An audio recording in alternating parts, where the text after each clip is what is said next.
Uh. Yeah. Yeah. Olá, sejam todos bem-vindos à terceira edição do Oftalmo Podcast. Tal como todos os outros, hoje trazemos um tema, uma conversa bastante sugestiva. Vamos falar sobre a diabetes e o olho. O que é a diabetes? Afinal, esse vilão pode provocar no nosso olho, que alterações pode provocar na nossa saúde ocular. Para isso, convidamos hoje a doutora Luísa Paiva, que é a diretora nacional do Instituto Nacional de Oftalmologia, para o pleonasmo. É também docente universitária. Bem-vinda, doutora Luísa. Já todo mundo conhece o Oftalmo Team, a doutora Eliana de Oliveira. Olá, doutora Ana Nhamutenga. Muito bom dia. Então, vamos dar início à nossa conversa, já com a nossa anfitriã, doutora Luísa. Seja muito bem-vinda uma vez mais. Então, gostaríamos que, assim, em breve introdução sobre o percurso da doutora Luísa, nossa professora aqui. Então, esteja à vontade.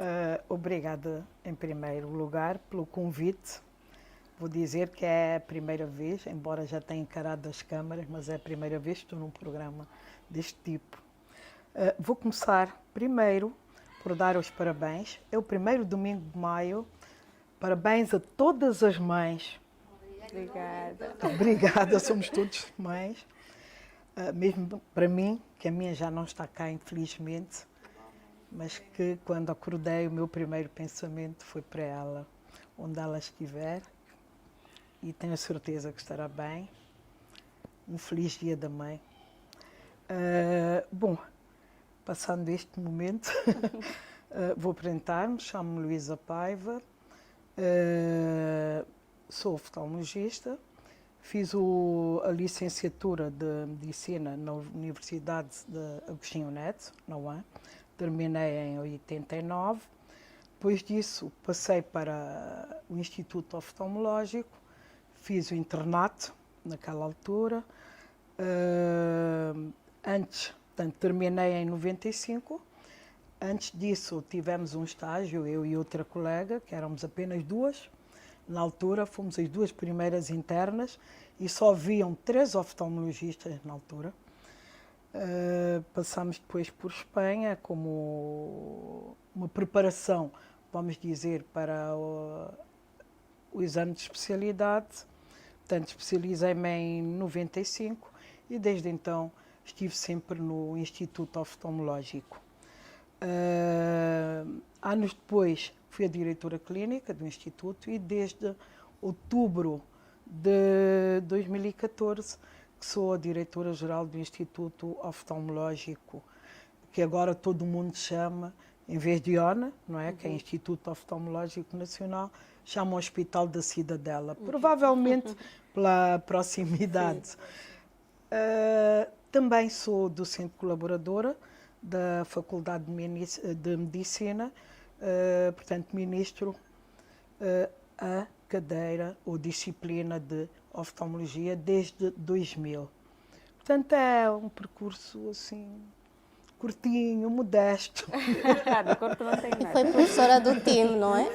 Sim. De todas nós. Também. Sim, Verdade. Sim, doutora Luísa, tal como a doutora Dalgisa disse, que a diabetes tem afetação ocular e é um vilão. Então, doutora Luísa, o que é a diabetes? O que é a retinopatia diabética? Vamos primeiro falar da importância da diabetes, em si, que Ok. tem para o mundo, que neste momento é considerado como um dos principais problemas sociosanitários. Pelos problemas que provoca a nível da sociedade, da própria família em si, e sanitário por ser uma das principais causas de cegueira a nível mundial numa idade ativa, entre os 25 e os 74 anos. Segundo a OMS, pensa-se que em 2030 haverá ou serão cerca de 500 milhões de pessoas afetadas pela diabetes. E isto acontece devido, em parte, também ao envelhecimento da população, ao crescimento populacional, envelhecimento da população, hábitos comportamentais, não é? A obesidade, a falta de exercício. Tudo isso faz com que surja, com que a diabetes se torne um grande problema de saúde pública. E claro, como desde a descoberta da insulina, a vida dos diabéticos mudou muito. Têm maior longevidade e, como tal, maior propensão para as complicações que podem daí advir. A diabetes a nível ocular provoca muitas alterações. Embora a mais conhecida e a que leva mesmo a cegueira seja a retinopatia diabética. Mas, portanto, o que é importante saber que retinopatia é o termo que se aplica a qualquer doença na retina, e depois que se vai associar a causa retinopatia, por exemplo, diabética, retinopatia por hipertensão, que é hipertensiva, retinopatia por HIV-Sida. Na diabetes temos a retinopatia diabética, que é uma das principais causas de cegueira a nível mundial. E, infelizmente, pode ser assintomática. Só se torna sintomática quando afeta a zona central da retina, que é conhecida como mácula, e o seu centro, a fóvea. Eu vou aproveitar essa deixa, doutora, porque o nosso público é maioritariamente pessoas que não são médicas, né? Qual dos sintomas ou qual é o sintoma mais precoce da retinopatia diabética ou da diabetes ocular? E destes, qual é a causa maior preocupação a nós como oftalmologistas?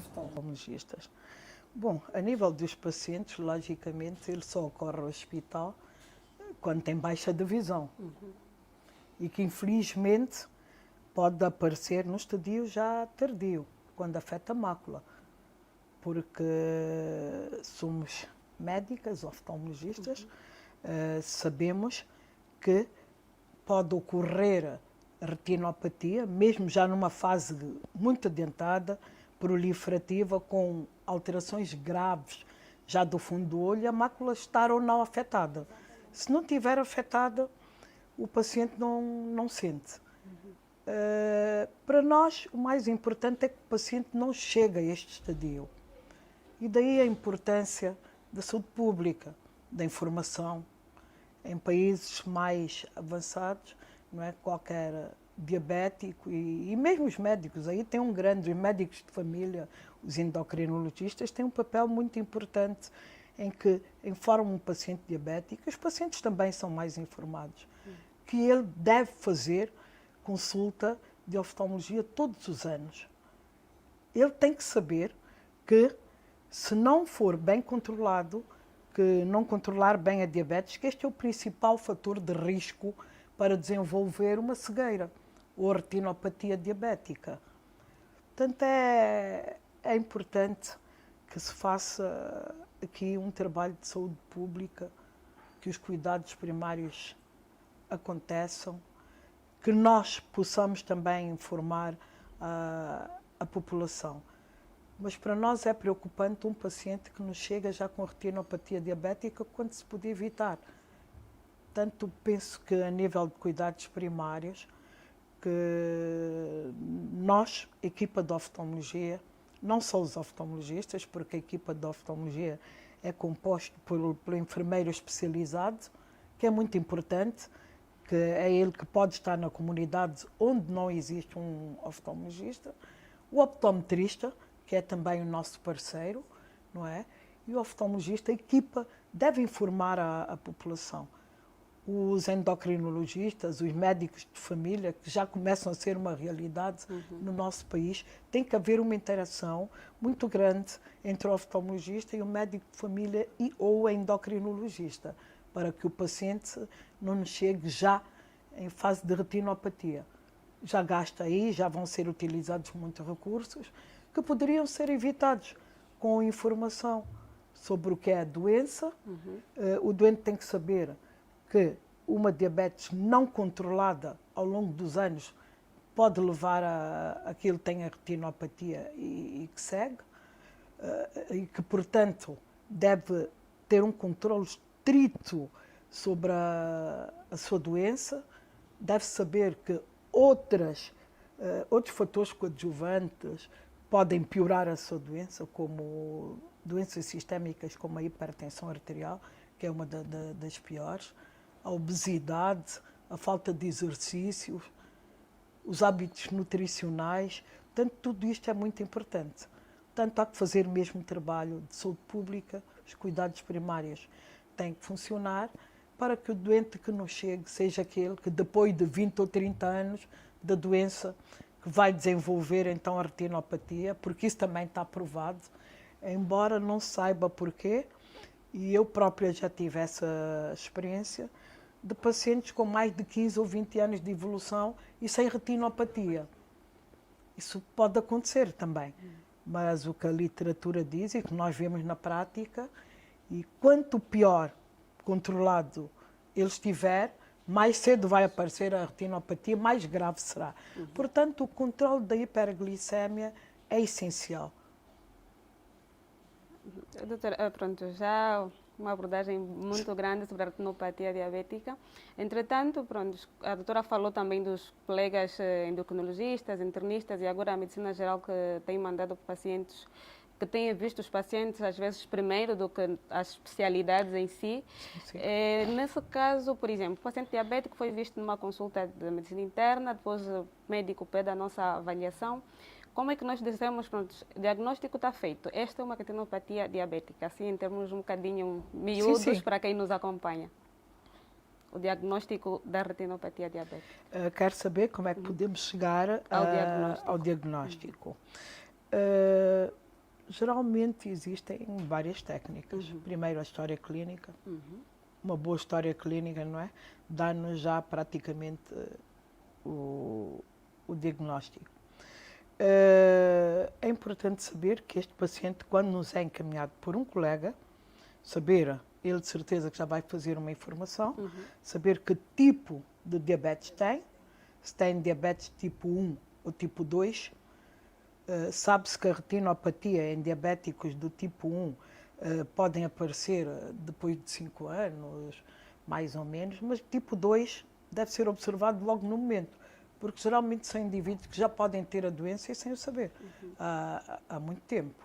Portanto, depois de sabermos, e essa informação já nos é trazida pelo paciente, sobre o tipo de diabetes que tem, sabermos se está ou não controlado, se faz o controle, há quantos anos tem, que é muito importante, porque sabe que também é um fator de risco. Quanto maior os anos de evolução da doença, maior a probabilidade de ter retinopatia diabética, o controle. E isso aí é importante que o clínico geral, se puder, que o mande também já com uma glicemia e com a hemoglobina glicada. Esta é que nos vai dizer realmente se o paciente nos últimos 3 a 4 meses está ou não controlado, porque a glicemia dá-nos o teor da glicose no sangue naquele momento. A glicada não, ou glicosilada, como alguns chamam. A hemoglobina glicosilada fala-nos do estado de controle deste paciente de meses atrás. Aí vamos passar, depois de tirarmos a história, vermos se tem ou não patologias associadas, ver os fatores de risco, principalmente a hipertensão arterial. Um diabético com uma pressão arterial acima de 150/90 já é um fator de risco grande, portanto a sua pressão deve estar mais baixa, não é? Deve estar bem controlado. E passamos depois então para o nosso exame físico. Consiste na medida da acuidade visual, que é importante que a tenhamos, faz parte do exame físico da oftalmologia, mas que enquanto não virmos o fundo do olho dilatado, uma visão de 100% ou de 10% não quer dizer muito. Só depois de observarmos o fundo do olho e com dilatação. É importante também que tenhamos depois exames complementares, exames de apoio, alguns microneurismos, que são pequenos pontos hemorrágicos, que são os primeiros a surgir quando há uma diabetes. Portanto, aquilo é como se fossem os pontozinhos avermelhados uns pontos de alfinete, como se fosse uma picada de alfinete no fundo do olho. Portanto, na retina, que é a parte mais externa do olho, mais interna do olho, que só temos acesso quando dilatamos e vemos com um aparelho especial. Vermos se tem microaneurismas, importa dizer que devemos sempre ter o apoio de um exame complementar, que é a retinografia, porque às vezes pode passar-nos despercebido um ou outro pontinho, um microaneurisma, e com este exame já vai ser bem mais fácil, consegue-se visualizar melhor. Se já tiver alguma alteração, dependendo do que vamos encontrar, não é? Porque os achados ao fundo do olho não são patognomónicos, quer dizer, não são próprios só da diabetes. Há também da hipertensão, sim.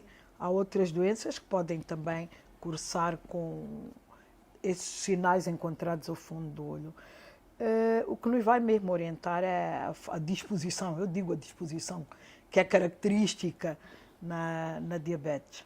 Dependendo da fase que nós encontramos, ou das lesões, do tipo de lesões, se tem algumas dispersas, porque há uma classificação em que podemos classificar a retinopatia diabética em leve, moderada ou grave, que é a não proliferativa, e depois a proliferativa, que é a que cega realmente, porque provoca alterações muito severas dentro do olho e que o tratamento também já vai ser muito mais difícil.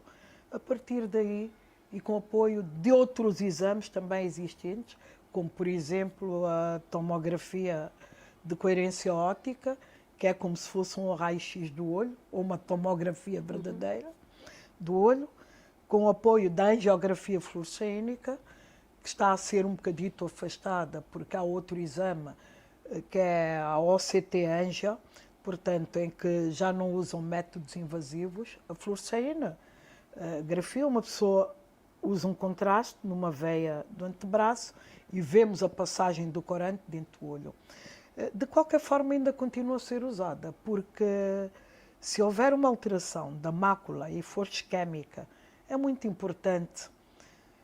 E penso que até a última vez que assisti a um congresso e que se falava muito no OCT Angio, portanto, sem usar o exame invasivo, apercebi-me que muitos retinólogos de renome, ainda nenhum deles tinha descartado da angiografia clássica, do uso do contraste, que se tem que ter um bocadinho de cuidado, é um contraste e que pode ter as suas reações também secundárias, não é?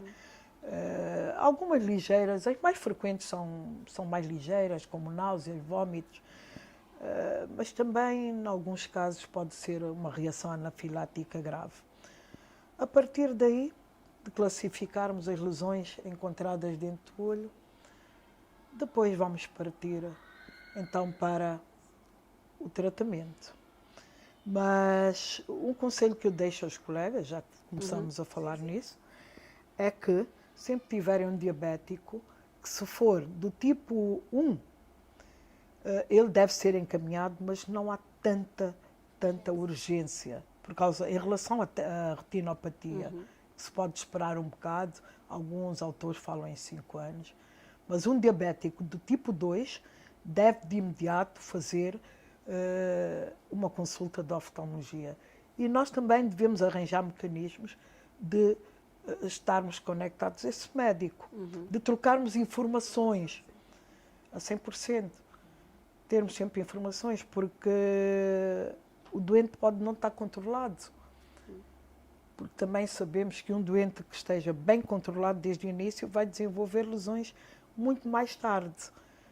Mas isso até é um bocado caricato, mas se for um doente que já tem diabetes há muito tempo, que nunca se tratou e que de repente vá ao médico, já tem lesões, falamos com o internista e que ele faça uma baixa brusca da glicémia, isto pode piorar o quadro. Então é importante que nós tenhamos uma relação estreita com o médico assistente também do doente. Infelizmente somos poucos, isso aqui não acontece, mas penso que é uma prática que devemos começar a implementar e tentar ter sempre um contato com os colegas. Por acaso, essa era uma questão que tínhamos aqui vista, doutora. Sabemos que a doutora faz uma gestão de uma instituição que é direto só orientada para a saúde ocular, não tem internistas, não tem endócrino. Conseguem fazer essa... Pronto, já é difícil porque somos poucos oftalmologistas e muito menos endócrinos também, internistas, mas consegue o IONA ter um bocadinho desse feedback, se os pacientes depois são remitidos e os colegas sabem mais ou menos como os pacientes estão a ser tratados. Acho que tem uma vantagem, né? Temos o Américo Boa Vida aí ao próximo, ao lado. Aí ao lado. Sim, então facilita. É assim, os nossos hospitais andam todos sempre muito sobrecarregados. O facto de nós sermos um hospital de especialidade monovalente traz-nos uma desvantagem grande. Não temos um internista, já tentamos, mas com tanta falta de médicos gerais e outros, nós não conseguimos ter, embora eu pessoalmente tenha falado com um colega, diretor de um hospital central, e que pedi que era para ver se me poderia, 2 a 3 vezes por semana, dispensar algum internista lá para o hospital. Mas quando chegam alguns casos, por exemplo, vamos falar da celulite orbitária, que é tão comum nas crianças, que é uma inflamação grave orbitária, que pode levar à morte se não for tratada por uma equipa multidisciplinar. Às vezes temos que recorrer aos outros hospitais. Então nós, neste caso, nós é que depois vamos fazer visita ao paciente. Mas o ideal é que nós tivéssemos também, pelo menos, um internista, um psicólogo também, que é muito importante, porque a diabetes pode cegar. Infelizmente, há falta de pessoal. Os doentes são-nos remetidos por guias, ou por clínicos gerais, ou por endocrinologistas, ou mesmo por colegas da mesma especialidade. Recebemos, inclusivamente, colegas doentes de outras províncias, porque neste momento penso sermos o único hospital público a tratar das complicações da diabetes mellitus. Doutora, falando das complicações da diabetes, existe uma complicação mais temível da diabetes? Depois a doutora podia falar um bocadinho acerca do tratamento existente mesmo no IONA, no Hospital da Cidadela. Dos tratamentos que nós fazemos. Das complicações, sim. Falou em complicações temíveis, há muitas. Há uma que pode levar à morte, que é a trombose de seio cavernoso, porque os indivíduos diabéticos e sem controle são imunodeprimidos. Então há muitos deles que podem ser atacados por gérmenes oportunistas, como são alguns fungos, não é? E provocar necrose dos seios do palato, dos seios nasais, cuja afecção pode depois atingir o seio cavernoso e levar à morte. Eu acho que esta é temível. É temível porque mata mesmo. A retinopatia diabética cega não deixa também de ser temível, porque para alguém que teve sempre a sua vida que ativa, e geralmente disse no princípio que a diabetes atinge a população em idade ativa dos 25 aos 70 e tal anos, então imagina alguém que sempre viu, que foi o sustento da sua família e que deixa de ver também, mas que implique mesmo prognóstico vital, temos este caso. A diabetes afeta inúmeras estruturas do olho, desde as pálpebras, com os xantelasmas, que são umas placas amareladas que aparecem nos cantos dos olhos, nos cantos internos, né, na pálpebra. Vemos como uma placa amarelada que faz um semicírculo, acompanha quase que o desenho do olho. Pode ser superior e inferior. Aí há que fazer também um estudo também a nível lipémico, para sabermos como é que estão os lípidos deste indivíduo, se estão aumentados, se estão ou não. Podem aparecer as blefarites, infecções da pálpebra ou os ordelos. Os ordelos são os terçolhos, o vulgar terçolhos, como chamamos, não é? Que no indivíduo com mais de 40 anos e que vai tendo terçolhos de repetição, isso também pode alertar-nos e pedirmos um exame, uma glicémia. Pode afetar a córnea, em que a cicatrização, em que se um indivíduo sem doença tiver uma lesão leve, por exemplo, por uma folha de papel, pela unha, uma erosão simples, que cicatriza em 24 horas, num diabético pode não acontecer isso, não ter essa cicatrização e mais, pode evoluir para uma úlcera grave ou mesmo uma endoftalmite e perder também o olho. Pode passar por alterações refrativas, e isso por causa do cristalino, que é uma lente que está dentro do olho. E isso fez-me lembrar de um caso que há muitos anos atrás, eu estava na Clínica Sagrada Esperança, quando ainda tinha tempo, há muito tempo, há muitos anos atrás. Isso é muito importante da refrativa. Havia um workshop e que de repente entra para ali uma colega, acho que era uma enfermeira, e que, trazida pelas colegas porque ela estava dentro da sala e que notou que tinha deixado de conseguir ler, que estava bem a acompanhar os slides e de um momento para o outro deixou de conseguir ver ao perto. Ela entrou em pânico, entrou logo ali com os olhos fechados, fiz a história, disse que não tinha nada, mas pedi logo por precaução uma glicémia, porque não é normal alguém estar bem e de repente deixar de ver. A primeira coisa é pensar nisso. E realmente ela estava com hiperglicemia, não sabia que era diabetes, que era diabética. E nós sabemos que quando há uma hiperglicemia crónica e com níveis muito elevados, que o cristalino a glicose pode entrar para o cristalino e provocar alterações refrativas.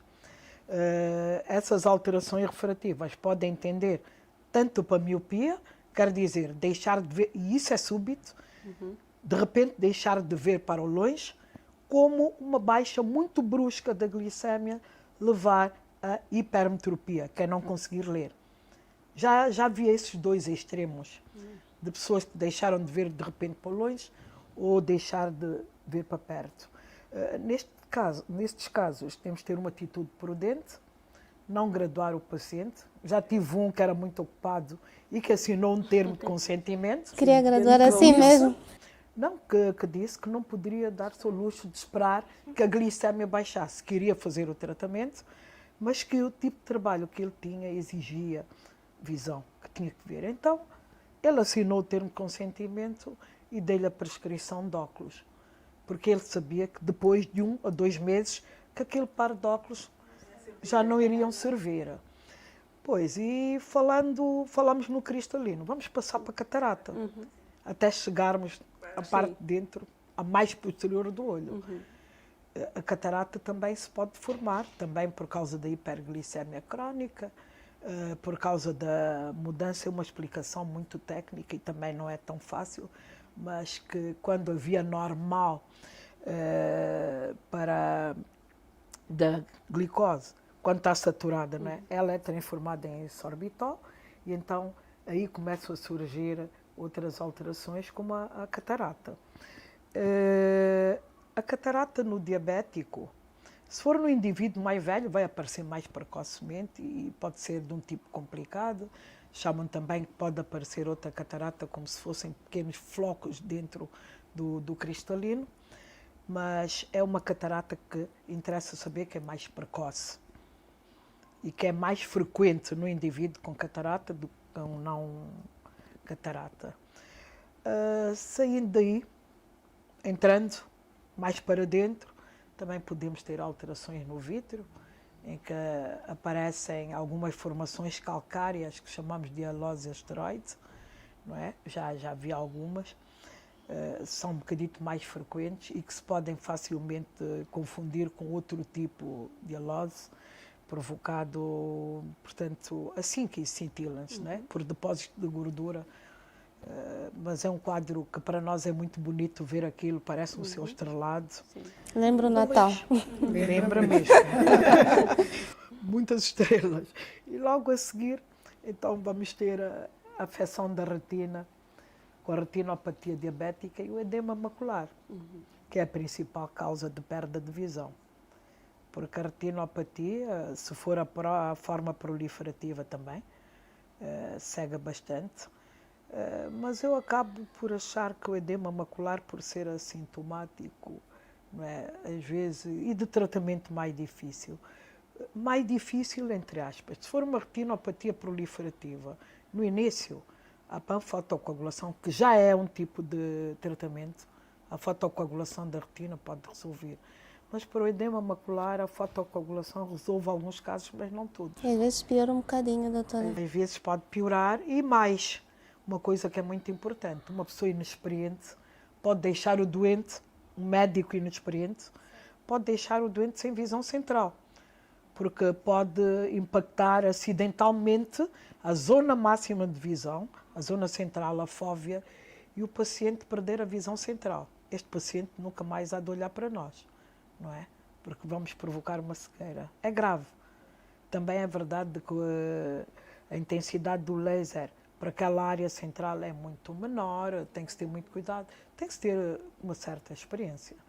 Primeiro começa-se na periferia, não para o tratamento em si, porque quando tem retinopatia diabética, por exemplo, proliferativa ou muito severa, que já necessita da fotocoagulação, e se tiver também edema macular, vamos primeiro tratar o edema macular, só depois então é que passamos para a retinopatia proliferativa ou não proliferativa grave.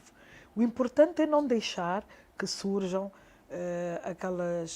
aqueles quadros associados à isquémia ou à falta de, para as pessoas entenderem, a falta de territórios vascularizados.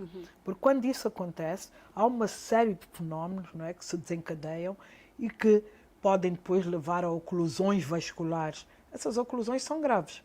Deixam territórios com falta de vascularização e aí então vamos precisar de tratamentos. Bom, sim, doutora.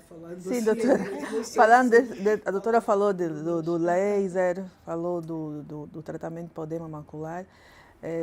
No Iona, na Cidadela, temos disponibilidade do tratamento? Sim. Para além do laser, que eu disse que resolve em alguns casos, noutros não. Pensa-se que em 50% dos casos só o laser para a mácula não resolve. Então, há outras terapias, que são os fármacos anti-angiogénicos. O mais utilizado aqui entre nós é o bevacizumab ou Avastin. Nós somos um hospital público e neste momento já nem usamos tanto o Avastin. Usamos o bevacizumab, mas um genérico, que é um terço, que nos custa um terço, do Avastin. Usamos e utiliza-se muito. Na Cidadela, sim, temos os 3 tipos de tratamento. Temos o tratamento com a laser, portanto fazemos o laser e por mês temos uma média de 35 a 40 pacientes que fazem laser no olho. Não vou especificar qual, vamos só falar de laser. O segundo ato cirúrgico que nós temos depois da catarata são as injeções intravítreas. Fazem-se muitas, bastantes. Posso, sem receio, ontem ainda dei uma revisão zita nos dados trimestrais e vi que só em janeiro nós fizemos 80 injeções intravítreas de Avastin. Mas a nossa média costumam ser de 45, às vezes 50 injeções intravítreas de Avastin. Portanto, também temos este tratamento, que é muito utilizado na atualidade.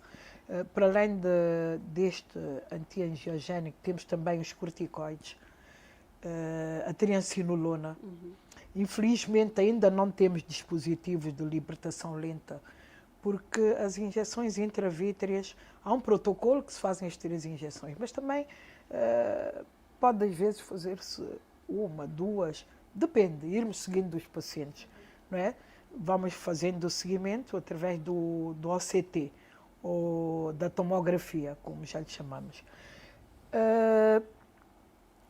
Não temos ainda os implantes intravítreos, são os Urdex e outros. são demasiado caros. Tentei este ano, que temos um orçamento maior, infelizmente houve algum problema com a venda aqui para a África, para Angola. Talvez consiga, prometeram-me que iam ver como é que iriam conseguir, mas tive um problema, não consegui importar os implantes de libertação lenta, porque isso evita que o paciente vá muitas vezes ao hospital, evita que faça muitas injeções, porque elas não são isentas de risco, não é? São injeções aplicadas para dentro do olho, que é uma câmara estreita. Ainda que se cumpra todo o protocolo, temos que pensar que podemos provocar-lhe uma infecção, que ele pode ter uma endoftalmite, que é uma perfuração, um descolamento de retina, não é? Um descolamento de retina também. Então temos que pensar nisso. Hipertensão ocular, inclusive, há que pensar nisso. Claro que os meios, está dentro dos meios médicos, estes dispositivos de libertação lenta seriam muito melhores.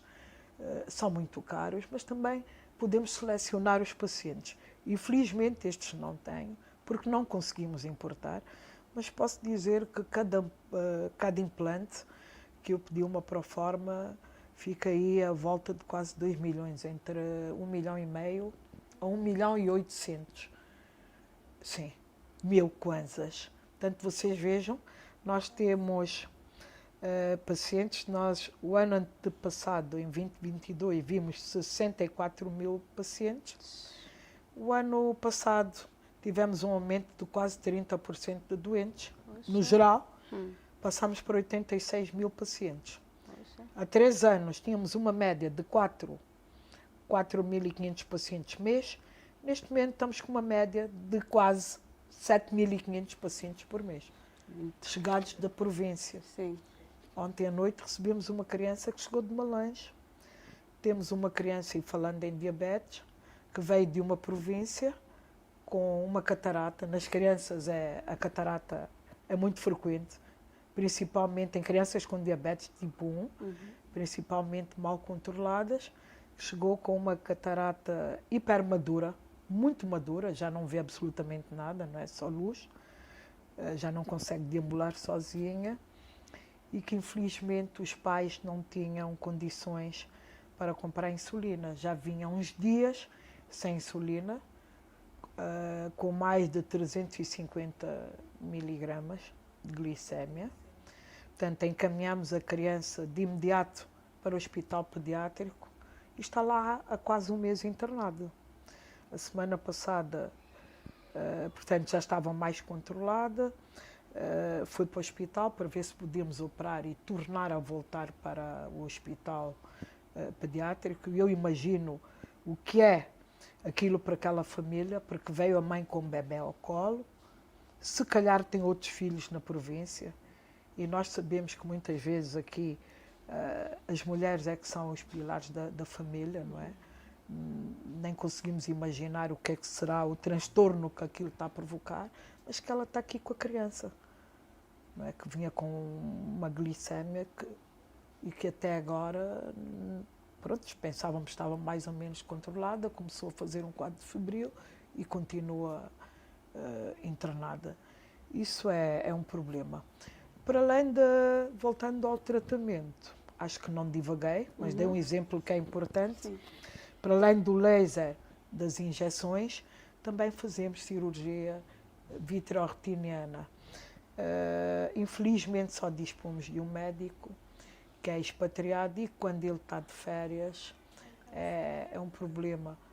Logicamente, o que podemos fazer, e felizmente a maior parte dos pacientes precisa de laser e das injeções intravítreas, e somos nós os angolanos que fazemos, mas temos um expatriado que neste momento está de férias, mas eu espero que para o ano este problema esteja resolvido, porque neste momento uma das nossas metas é termos subespecialistas no hospital.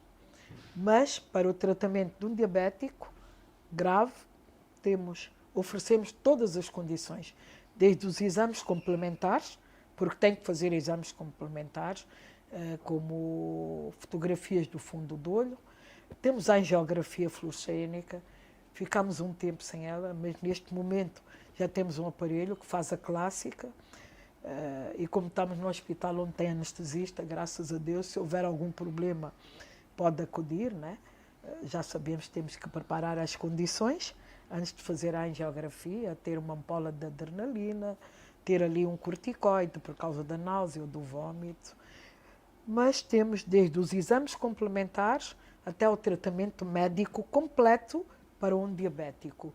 Neste momento, não é necessário um diabético ser evacuado para fazer o tratamento médico, a não ser que seja aquele que... Mas mesmo que tenha um edema macular crónico, os corticoides podem resolver. Embora os corticoides possam ter mais complicações, a chance de endoftalmite e de desenvolver uma catarata é maior que se for o bevacizumab, não é que se for o Avastin. Mas, sim, temos as condições.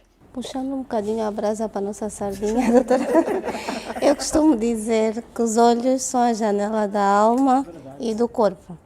E que um oftalmologista bem treinado consegue diagnosticar no fundo do olho, né, com a lente, inúmeras doenças.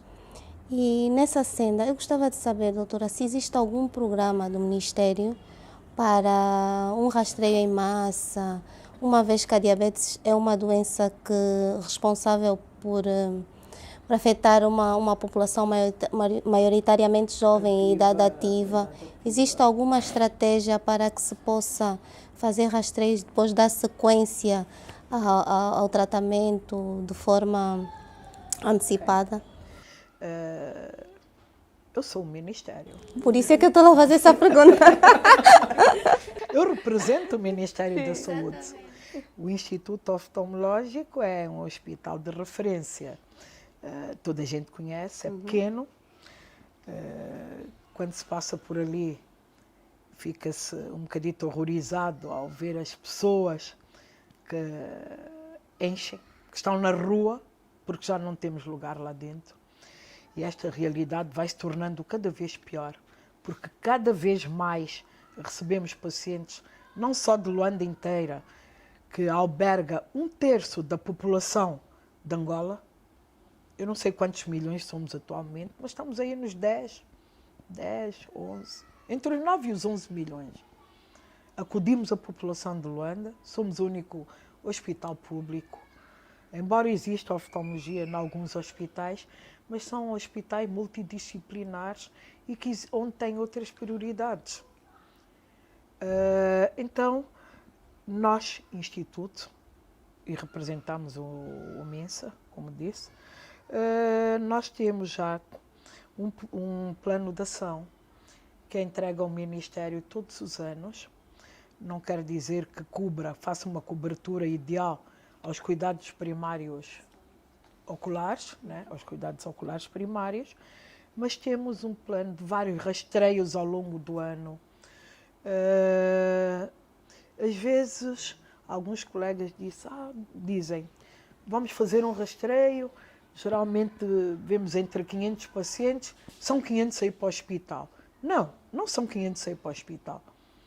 10 a 15%, às vezes a 20% é que vão para o hospital. Porque o resto nós vemos, né, e no rastreio nós fazemos um exame oftalmológico completo, o resto vai para as ópticas. A maior parte que são as ametropias. E eu até aproveito para fazer agora um apelo à população. As pessoas que precisam só de óculos devem ir às ópticas. O optometrista, que não é médico, e temos de ter consciência disso, é um parceiro nosso, a nível primário, mas não é médico. O optometrista, ao graduar o paciente, se notar que ele não melhora, ou alguns podem ter um aparelho para medir a pressão, que o doente tem, se notar algo de estranho, tem que dizer ao paciente, o seu problema não são óculos, você tem que procurar um oftalmologista, porque é crime um optometrista prescrever medicamentos ou tratar um paciente. Isto é exercício ilegal da profissão. Não pode fazer isso. Infelizmente, sei que por aqui, e não só aqui, mesmo em países desenvolvidos, ultimamente têm estado em conflito permanente com a classe de optometria, porque eles pensam que podem também ter algumas competências e que não é bem assim. Mas o Instituto tem feito muitos rastreios, fazemos rastreios visuais à população e todos os casos encontrados de patologia, sejam diabéticos ou não, são então encaminhados lá para o Instituto, onde vão receber um tratamento mais diferenciado. Este ano, atrevemos um pouco mais e saímos da nossa zona de conforto e fomos a uma província do Namibe, onde fizemos também um rastreio visual. Vimos mais de 1.300 pacientes nos 5 dias, não é, úteis. Operamos 253 pacientes.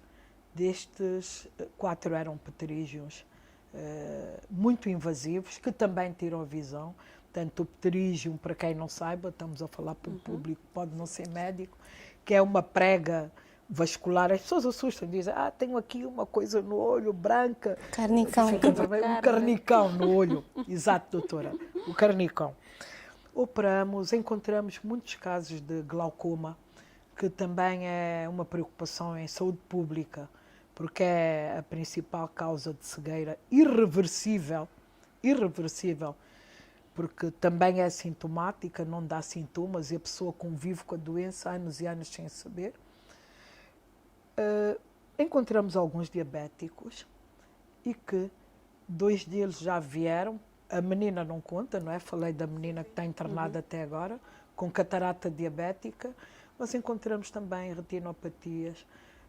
Esta semana, mesmo no feriado, foi visto mais um paciente que chegou do Namibe, que também tinha retinopatia, está a fazer os exames e que, como é uma retinopatia que só vai necessitar de laser, vai ser tratada. Felizmente não vai precisar de cirurgia, porque senão vai ter que esperar mais 15 dias, porque às vezes as pessoas não dão tanta importância a isso, mas a oftalmologia é uma das especialidades mais caras, que mais instrumentos usa. Acho que todos os anos há um equipamento novo a sair. Sem equipamento não conseguimos diagnosticar. Sim. E a mais bonita, doutora. Então, isto é um problema. Mas fazemos muitos rastreios, não os que queríamos realmente, porque não dá, mas isso já é uma forma também. E, ultimamente, como já existe a Associação de Profissionais de Saúde Ocular, que engloba os optometristas, temos enfermeiros especializados, então a equipa é grande. Vem uma equipa de médicos oftalmologistas, enfermeiros e optometristas. Não graduamos durante os rastreios, não graduamos. Houve uma exceção agora na província de Namibe, porque por acaso levamos uma caixa e graduamos algumas pessoas.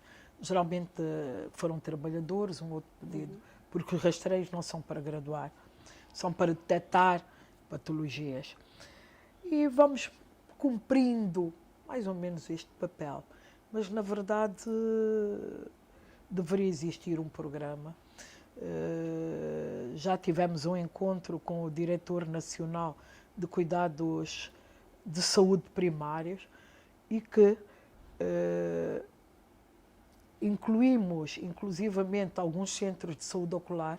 Vocês sabem que há centros de saúde ocular, há um no IS, que está até equipado, tem médico, tem técnicos, mas também tem médico, e que tem também um centro de atividades diárias, que penso que é o único que existe no país, que eu fui visitar, em que estão lá jovens e outros não jovens, mas aprenderem a lidar com a cegueira, a aprender braille, aprender a manejarem-se sozinhos, andarem na rua, a tratar de si, a tratar da casa, da roupa, de cozinha, tudo isso. Há o Centro de Saúde Ocular.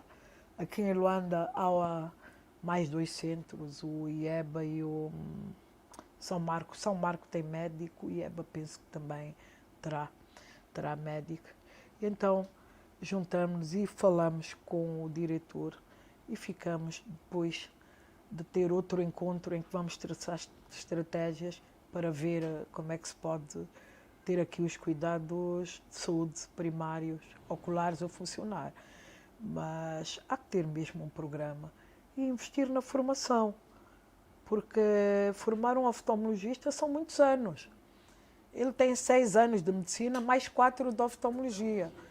Isso se não for fazer a subespecialidade, porque se for retinólogo, para depois tratar vão ser mais 2 anos. Em 10 anos é que ele vai de ser um médico de retina, não é? Então é muito tempo. Temos é que investir na enfermagem oftalmológica, formar técnicos, professores, irmos aos municípios, dar formação. Pois, porque senão não vamos assim a lado nenhum.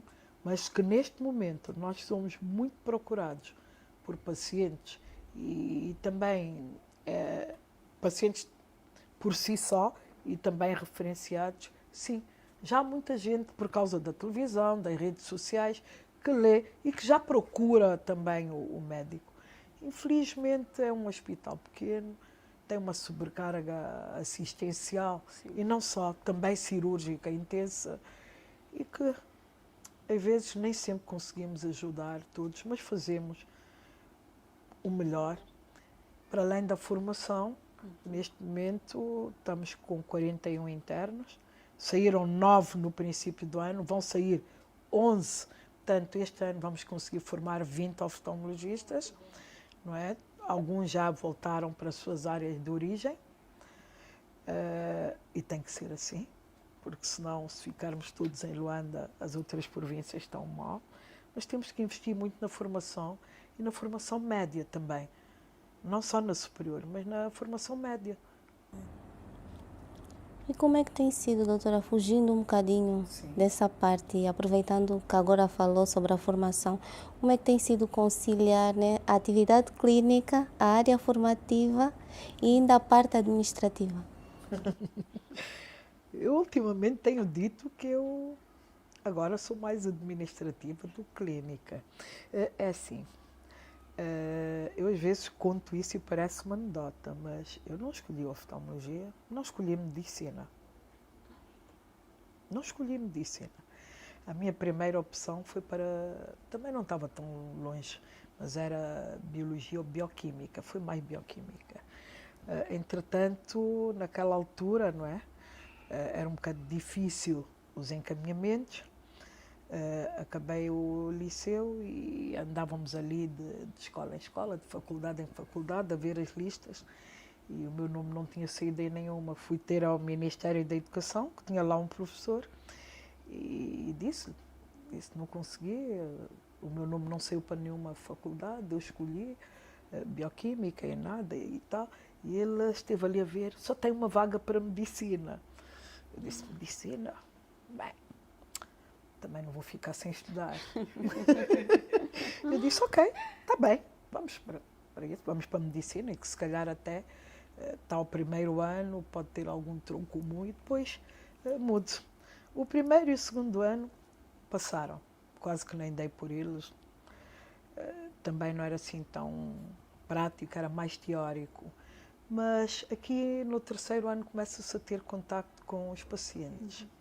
E graças a Deus descobri que gostava, afinal. Sim, que gostava.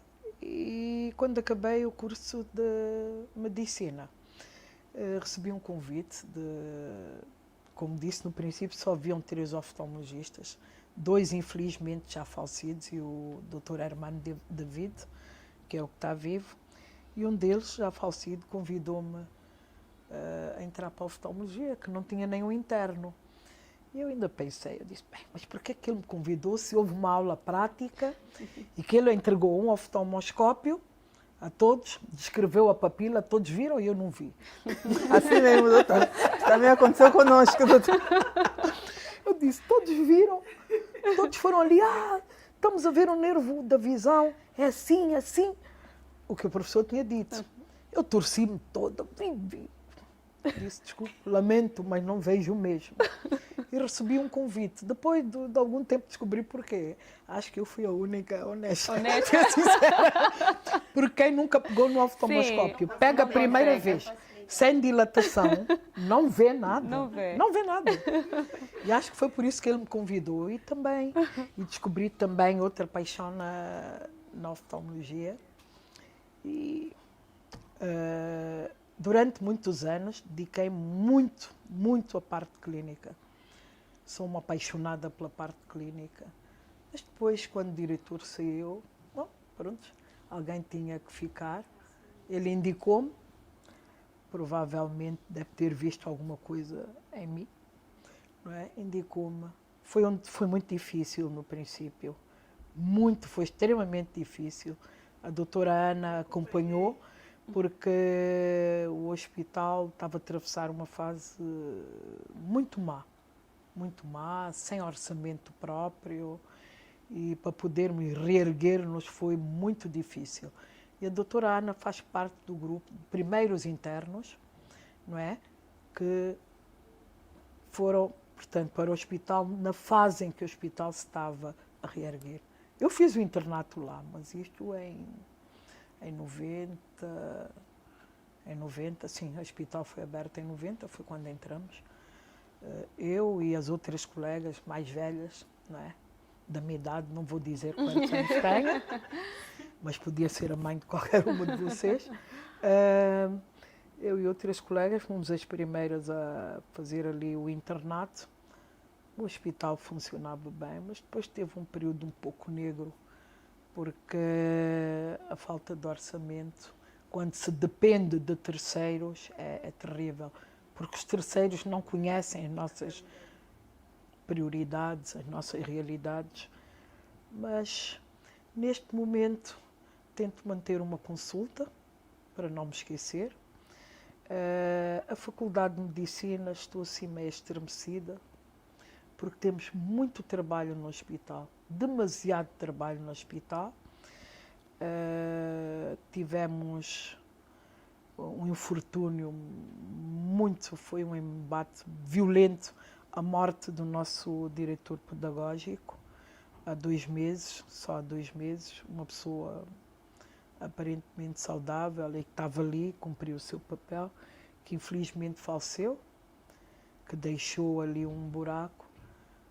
Pronto, temos uma colega com quem ele já trabalhava, já estava a ensinar-lhe os primeiros passos, e com a ajuda de alguns subespecialistas que temos no hospital, estamos a reorganizar-nos, mas isso foi um embate. E ela já me avisou, disse: doutora Luísa, tem uma aula que é para si. Eu disse: ora bem. Eu disse: ok.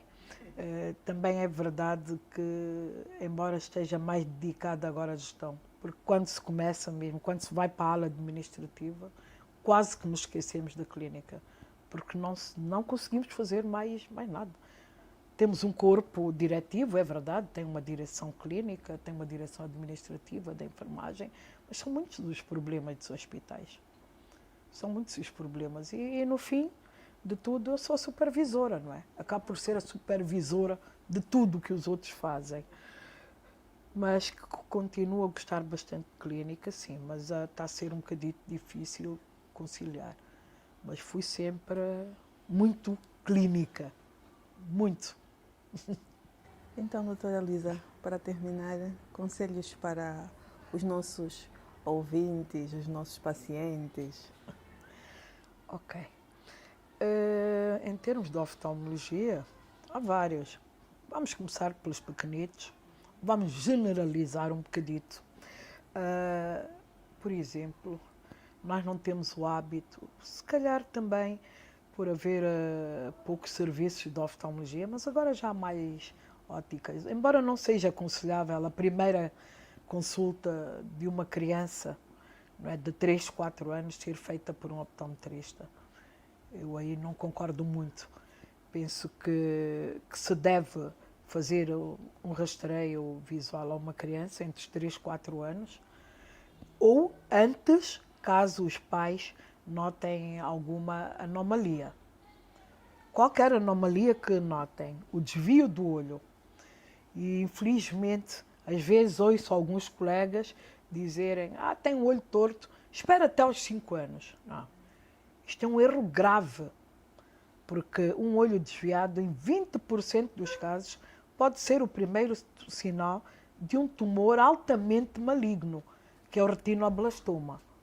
Portanto, quando se nota o desvio dos olhos de um bebê, tenha 6 meses, tenha 1 ano, 2, 3 anos, tem que ser levado de imediato a um oftalmologista, não a um técnico.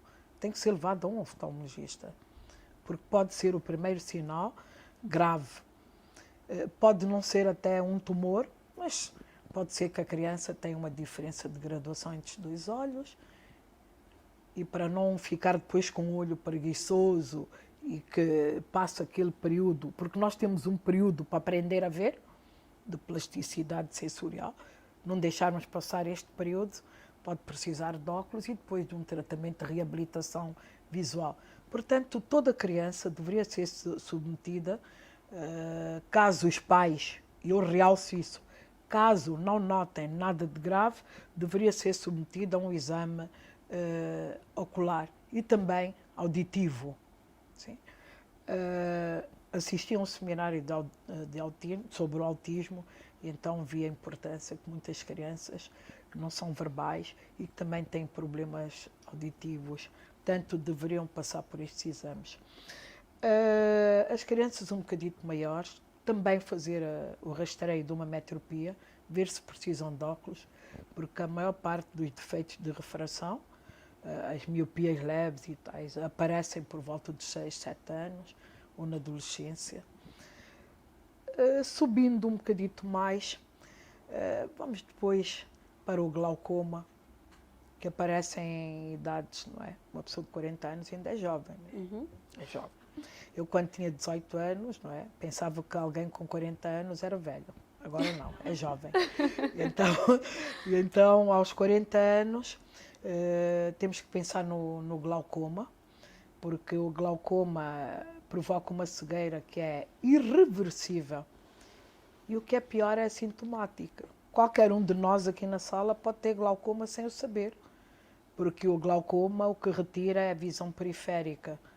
A central, a que nos permite ler, não é? É a última a perder-se. Então pode ter glaucoma sem o saber. Portanto, alguém por volta dos 40 anos e que tenha fatores de risco, isto é importante, porque às vezes as pessoas perguntam, mas como é que vou saber que tem um glaucoma? Então há que conhecer os fatores de risco, que são a idade, não é?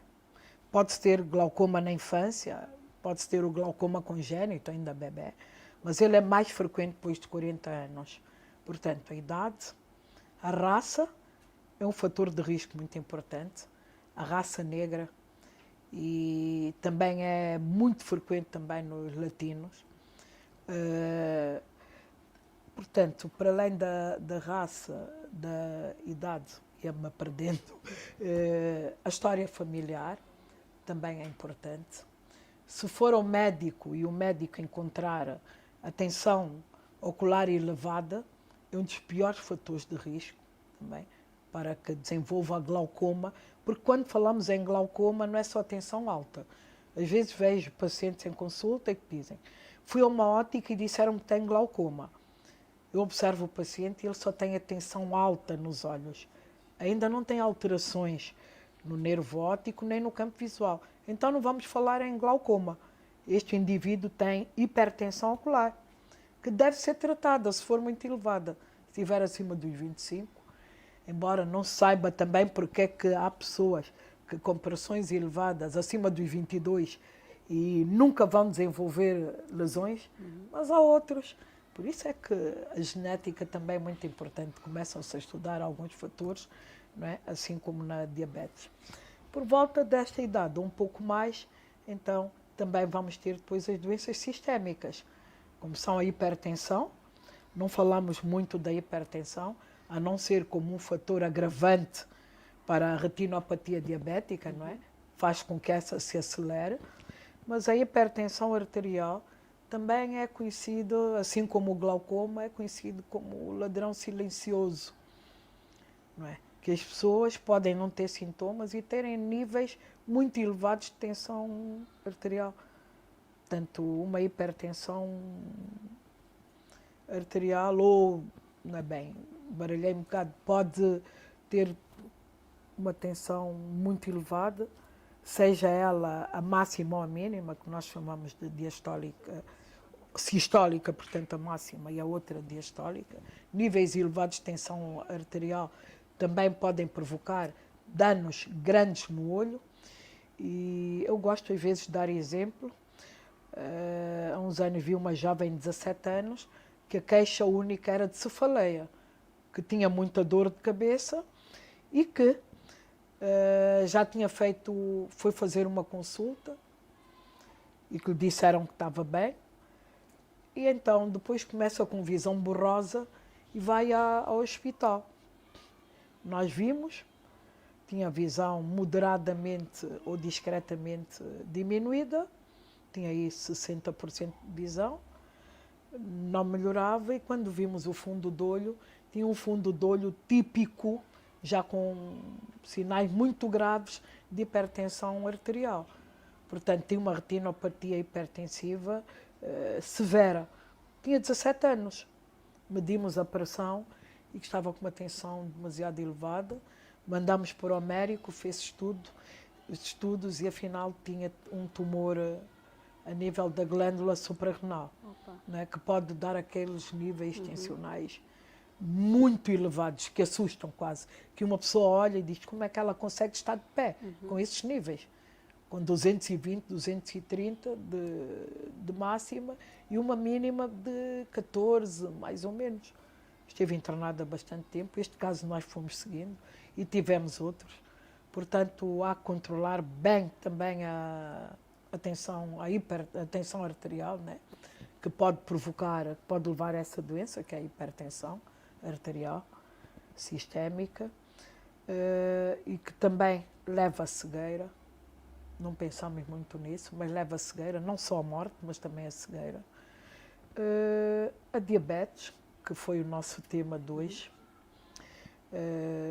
que a diabetes também começa a ser mais frequente, embora exista diabetes tipo 1, que pode aparecer um pouco antes da puberdade, mas há tipo 2, em indivíduos acima dos 60 anos ou até menos, e que pode também cursar de forma sintomática, e o indivíduo só se aperceber que alguma coisa está mal quando nota baixa de visão.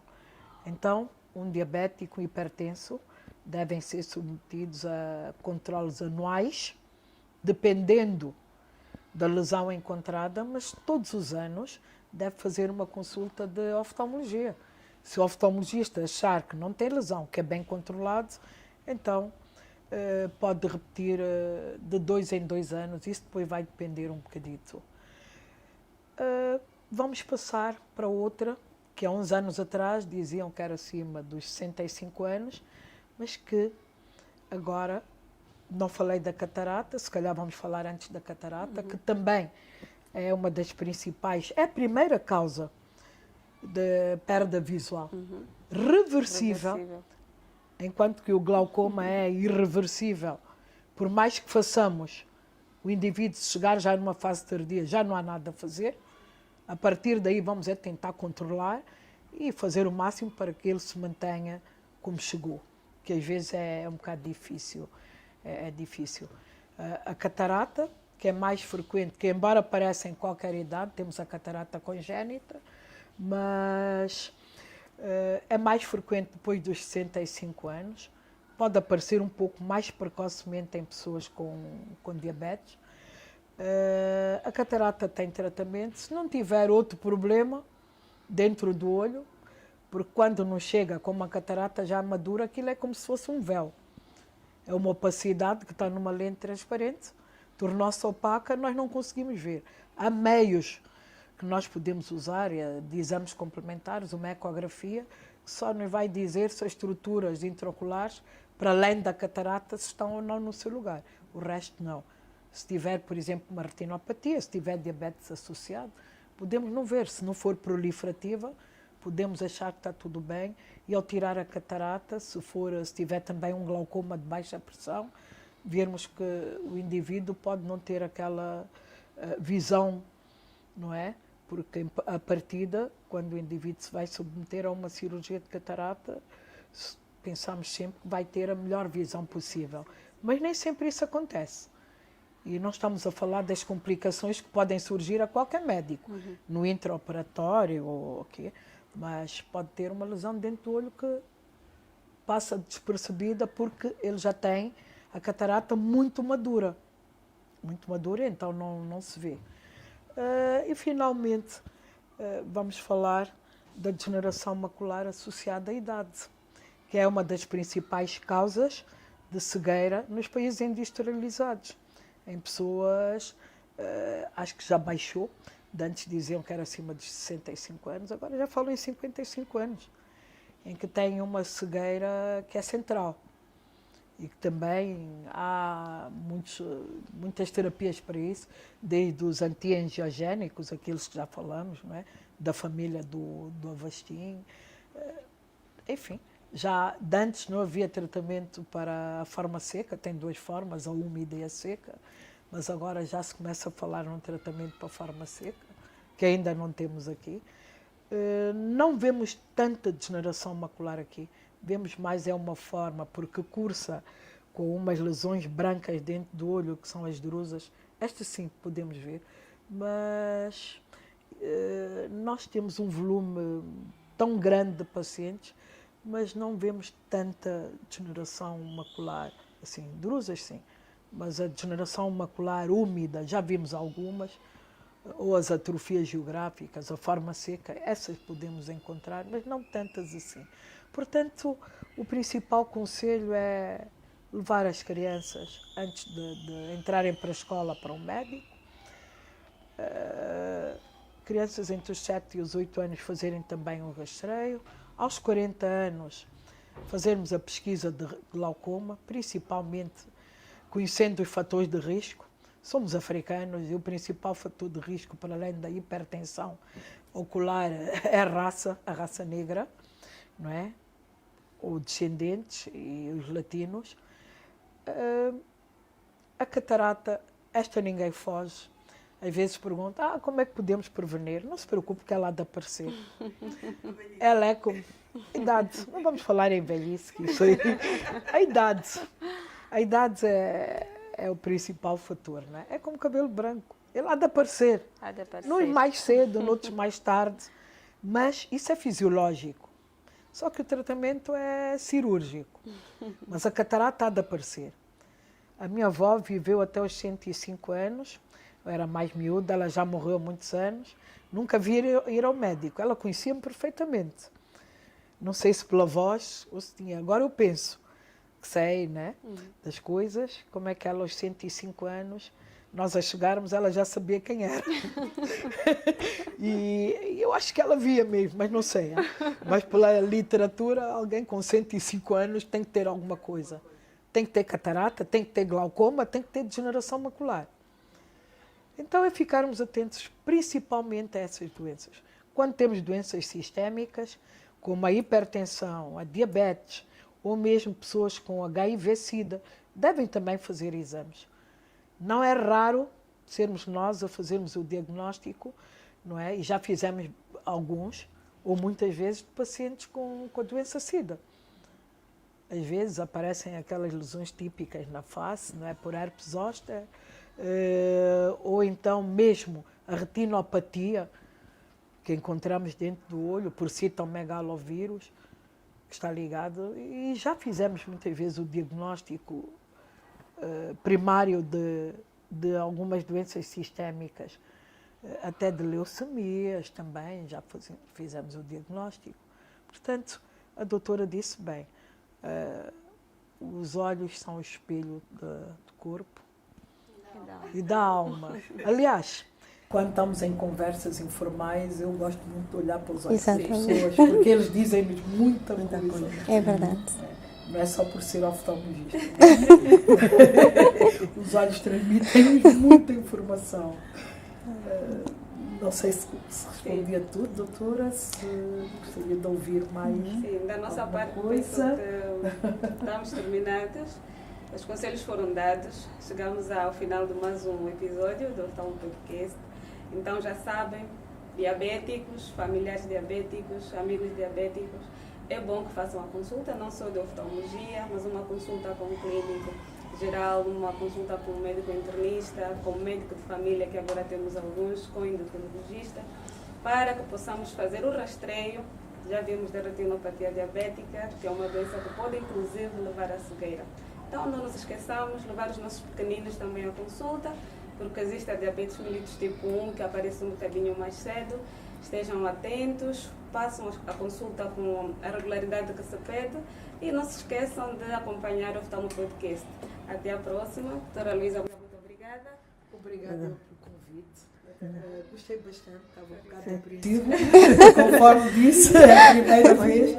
Mas, bom, e quando quiserem fazer o convite, quem sabe, talvez não seja eu, mas outro colega, mas foi uma experiência. Muito obrigada, boa, doutora, pela presença. E mais ainda para podermos transmitir a nossa população, já que somos tão poucos, alguns Exato. conselhos que poderão vir a ser muito Todas. Então, obrigada, Obrigada. doutora. Obrigada, Obrigada. doutora. Tá. Até a próxima. Ok.